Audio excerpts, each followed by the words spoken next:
think about it. You spent $50 and Yeah. got 500. Right. Yeah, no, that's what I was thinking. I was like, wow, that's pretty good.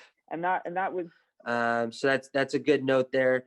Your sales results, is 3 clients, and you said it equals $1,000. Is that what it was? 500 and a 250, 250. Yeah. Well, Okay. if we say who's officially booked and I've received payment, then 500. But if the client comes through for this weekend, then that's another 500. But right now, We'll do 500. Your 2 clients equals $500, and then potential 1 client equals another 500. 500. Yep. There's a lot of positive things to be excited about, so I'm happy.